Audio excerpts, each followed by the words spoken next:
नमस्कार मंडळी, नवीन एका इंटरेस्टिंग व्हिडिओमध्ये सर्वांचं मनापासून स्वागत आहे. मित्रांनो, महाराष्ट्रातील संजय गांधी निराधार अनुदान योजनेच्या लाभार्थ्यांसाठी, दिव्यांग अनुदान योजनेच्या लाभार्थ्यांसाठी, श्रावण बाल योजनेच्या लाभार्थ्यांसाठी, वृद्धापकाल योजनेच्या लाभार्थ्यांसाठी आणि विधवा महिलांसाठी ही व्हिडिओ अतिशय महत्त्वाची असणार आहे. राज्य सरकारच्या माध्यमातून 6 ऑगस्ट रोजी राज्यातील सर्व लाभार्थ्यांच्या खात्यामध्ये 1500 रुपये वाटप केले. परंतु मित्रांनो, अनेक जिल्हे असे आहेत की त्या जिल्ह्यांमध्ये हे 1500 रुपये अद्याप जमा झालेले नाहीत. यामधील अतिशय महत्त्वाचे अपडेट या व्हिडिओमध्ये आपण जाणून घेणार आहोत. पुणे विभाग जो आहे, या पुणे विभागाच्या संदर्भात राज्य सरकारच्या माध्यमातून थोडंसं चुकीच्या पद्धतीने या विभागांना वागणूक दिले का असा प्रश्न निर्माण झालेला आहे. लाभार्थ्यांच्या खात्यामध्ये महाराष्ट्रातील सर्व जिल्हे, बऱ्यापैकी तालुके आणि बऱ्यापैकी गावातील लाभार्थ्यांच्या खात्यामध्ये पैसे जमा होत असताना पुणे विभागाच्या माध्यमातून अशी बातमी आलेली आहे की सर, आमच्या खात्यामध्ये अद्याप पैसे जमा झालेले नाहीत. पुणे असेल, सातारा असेल, सांगली असेल, त्याचबरोबर सोलापूर असेल, कोल्हापूर असेल, या सर्व जिल्ह्यांच्या माध्यमातून अशी माहिती मिळाली की सर, आमच्या खात्यामध्ये अद्याप पैसे जमा झालेले नाहीत.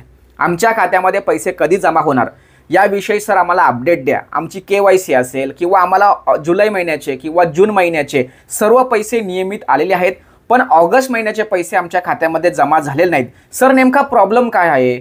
आमची काही चुकी झाली का? आम्ही तर सर्व कागदपत्र त्या ठिकाणी जमा केलेले आहेत, मग आमच्या तालुक्यांमध्ये अद्याप पैसे का जमा झालेले नाहीत? तुमच्या व्हिडिओच्या माध्यमातून ज्या ज्या काही कमेंट्स येतात त्या कमेंट्स वाचल्यानंतर सर्वच जिल्ह्यांमध्ये सर्वांना पैसे जमा झालेले आहेत, पण मग आमच्या जिल्ह्यांमध्ये काय प्रॉब्लेम आहे? तर याविषयी आपण माहिती जाणून घेत असल्याने अतिशय महत्त्वाची माहिती समोर येते. एक वाईट बातमी समोर येते. यामध्ये असं समजलंय की सोलापूर, कोल्हापूर, सांगली, सातारा असेल आणि पुणे हे जे काही जिल्हे आहेत त्या जिल्ह्यांच्या मध्ये सर्वात जास्त बोगस निराधार लाभार्थ्यांची संख्या सामाजिक व न्याय विशेष विभागाला त्या ठिकाणी मिळालेली आहे. संबंधित तहसील कार्यालयातून या जिल्ह्यातील जे काही लाभार्थी असतील ते दिव्यांग असतील, विधवा महिला असतील किंवा इतर वृद्धापकाल योजनेचे लाभार्थी असतील, श्रावण बाल योजनेचे लाभार्थी असतील, तर या ठिकाणी जे हयातीचा दाखला आणि उत्पन्नाचा दाखला त्यांनी सादर केला तर त्यामध्ये तफावत दिसून येत आहे. लक्षात ठेवा. त्यामुळे त्या ठिकाणी संशयास्पद वातावरण निर्माण झाले असल्या कारणाने त्या ठिकाणी सर्व लाभार्थ्यांचे व्हेरिफिकेशन होऊन, पडताळणी होऊनच पैसे त्यांच्या खात्यात पडत आहेत. लक्षात ठेवा. त्यामुळे टप्प्याटप्प्यामध्ये हे पैसे त्यांच्या खात्यामध्ये जमा होत आहेत. सर्व लाभार्थ्यांना एक विनंती आहे की सोमवार आणि मंगळवार तुम्ही वाट बघायची आहे. जरी समजा तुमच्या खात्यामध्ये पैसे जमा झाले नाही तर संबंधित तहसील कार्यालयामध्ये जाऊन तुम्हाला चौकशी करायची, कारण पर्याय नाहीये. मला तुम्हाला तहसील कार्यालयामध्ये जाण्याची सांगायला बरंही वाटत नाही, कारण निराधार बांधव असतात, वृद्धपकाल लोक असतात किंवा जे काही विधवा महिला असतात किंवा दिव्यांग बांधव आहेत, त्यांना तहसील कार्यालयामध्ये फेऱ्या मारणं शक्य नाहीये. परंतु मित्रांनो, तुमच्या जिल्ह्यांमध्ये असं वातावरण असल्यामुळे कदाचित जर समजा तुम्ही त्या ठिकाणी न जाता तुमचे पैसे आले नाही हे विचारलं नाही तर कदाचित, बघा मी काय सांगतोय, कदाचित तुम्हाला तसंच पेंडिंगला ठेवलं जातं का असाही प्रश्न निर्माण होतोय. म्हणून पुणे विभागातील सर्व लाभार्थ्यांना ज्यांना ज्यांना पैसे आलेले नाही त्यांनी मात्र या ठिकाणी काहीतरी केलं पाहिजे, तरच हे तुमचे पैसे तुमच्या खात्यामध्ये येणार आहेत. ही अतिशय महत्त्वाची अपडेट या ठिकाणी आलेली आहे. त्याचबरोबर दिव्यांग बांधवांच्या संदर्भात 2500 रुपयाचं जे मानधन वाढ केली जाणार आहे याविषयी सुद्धा लेट का होत आहेत, तर हे संशयास्पद जे काही लाभार्थी राज्य सरकारच्या दप्तरी नोंदणी झालेली आहे त्यांचा पडताळणी करूनच हे पैसे त्यांच्या खात्यामध्ये जमा करावे असं सरकारने संबंधित विभागांना सांगितलं आहे. आत्ता तुम्हालाही माहीत आहे की सामाजिक व न्याय विशेष विभागाच्या माध्यमातून दिव्यांग मंत्रालय जे आहे त्या दिव्यांग मंत्रालयाच्या सचिवपदी तुकाराम मुंडे साहेब यांची नियुक्ती झालेली आहे आणि तुम्हाला सर्वांना माहिती त्यांचं काम काय आहे.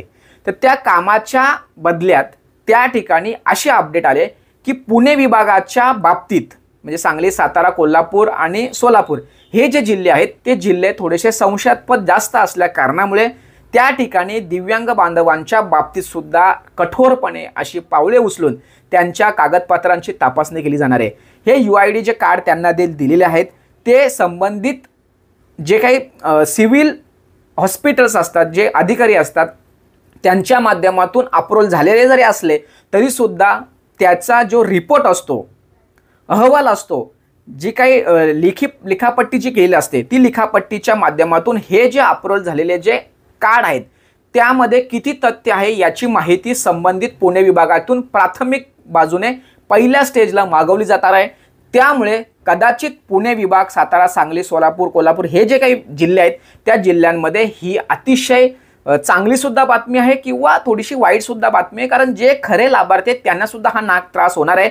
या व्हिडिओच्या माध्यमातून या विभागातील सर्व लाभार्थ्यांना विनंती असणार आहे की तुम्ही तहसील कार्यालयामध्ये जाऊन तुम्हाला जर पैसे आलेले नसतील तर ह्या सगळ्या गोष्टी क्लिअर करून घ्या। त्याचबरोबर जे काही आता दिव्यांग बांधवांच्या बाबतीत पुणे विभागाच्या बाबतीत घडणार आहे तर त्याविषयी सुद्धा सर्वांनी जागरूक राहायचं आहे। तुमच्यापर्यंत परिपत्रक लेट पोहोचतात, माहिती लेट पोहोचतात आणि सर्व काही अहवाल लेखाजोखा पुढे निघून जातो आणि मग आपण जैसे तसे राहतो। डीबीटीच्या माध्यमातून सुद्धा तोच विषय झाला। परिपत्रक आले परंतु आपण त्याचा विश्वास न ठेवला नाही, आपल्यापर्यंत ती माहिती कदाचित लेट आली आणि ज्यावेळेस हे काही परिपत्रक वगैरे आली त्यावेळेस आपला यूट्यूब चॅनलसुद्धा नव्हता, त्यामुळे आपण ती माहिती तुमच्यापर्यंत पोहोचू शकले नाही। ज्यांनी पोहोचवली ती कशा पद्धतीने पोहोचवली त्यामुळे तुमचं नुकसान झालं असेल, परंतु आत्ता मी आहे, काळजी करू नका। आपल्या चॅनलवरती तुम्ही टिकून राहायचं आहे। चॅनलवरती जर पहिल्यांदा असेल चॅनलला लगेच सबस्क्राईब करून घ्यायचं आहे, कारण येणाऱ्या सर्व अपडेट्स असतील, GR असतील, परिपत्रक असतील, महत्त्वाची माहिती असेल, हे आपल्या चॅनलवरती तुमच्या बाबतीत दिली जाणार आहे। त्यामुळे हे चॅनल तुमच्यासाठी अतिशय महत्त्वाचं आहे। महाराष्ट्रामध्ये 1 लाखाचा पट्टा संजय गांधी निराधारावरती काम करणारा एकमेव चॅनल आपला आहे आणि एक 2-2.5 हजार फक्त सबस्क्रायबर बाकी आहेत। मी तुम्हाला सबस्क्रायबर वाढावं म्हणून मी तुम्हाला सबस्क्रायबर करायला सांगत नाही, फक्त तुम्ही या चॅनलला सबस्क्राईब जर केलं तर नक्कीच तुम्हाला याविषयी अपडेट मिळेल, तुम्हाला नोटिफिकेशन लवकर येईल। आणि आपला व्हॉट्सअप ग्रुपसुद्धा डिस्क्रिप्शन बॉक्समध्ये दिलेला आहे। पुरुष मंडळींनी त्याच्यावरती जॉईन व्हायचं आहे, महिला वर्गांनी व्हॉट्सअप चॅनलला जॉईन व्हायचं आहे। त्या ठिकाणी सुद्धा आपण चॅनलवरती ज्या गोष्टी अपडेट टाकतो त्या तिथे सुद्धा आपण शेअर करतो, त्यामुळे तुम्हाला तिथे सुद्धा माहिती मिळेल। पण चॅनलला सबस्क्राईब करायला विसरू नका। अशा पद्धतीने मित्रांनो पुणे विभागाच्या संदर्भात ही एक अतिशय महत्त्वाची माहिती, एक अपडेट होती। हे पैसे न येण्याची कारणं किंवा हे पैसे लेट येण्याची कारणं नेमकं काय आहेत हे तुम्हाला या ठिकाणी समजावून सांगायचा प्रयत्न आहे। कदाचित काही अंशी बाकीच्या जिल्ह्यांमध्ये, बाकीच्या विभागांमध्ये सुद्धा लागू केलं जातील असं मला या ठिकाणी किंवा केलं असेल सुद्धा असं मला वाटते, परंतु पुणे विभागाच्या संदर्भात एक अधिकृत माहिती आपल्यापर्यंत पोहोचली आणि त्याच विषय आपण बोलणार। बाकीच्या विभागांकडे ती प्रोसेस सुरू झाली आहे की नाही माहीत नाही, पण दिव्यांग योजनेच्या बाबतीत सुद्धा पुणे विभागाकडून सुरुवात केली जाणार आहे। पडताळणीची गोष्टी त्या ठिकाणी प्रायोरिटीने घेतली जाणार आहे, अशी महत्त्वाची माहिती या ठिकाणी मिळाली आहे। त्यामुळे मित्रांनो ही अतिशय महत्त्वाची छोटीशी अपडेट तुमच्यापर्यंत शेअर करण्याच्या उद्देशाने ही व्हिडिओ बनवली। सदर माहिती महाराष्ट्रातील सर्व संजय गांधी निराधार अनुदान योजनेच्या लाभार्थ्यांसाठी अतिशय महत्त्वाची असल्या कारणाने त्यांच्यापर्यंत ही व्हिडिओ पोहोचवण्यासाठी सहकार्य करा। भेटूया पुढील व्हिडिओसह, तोपर्यंत धन्यवाद। जय हिंद, जय महाराष्ट्र।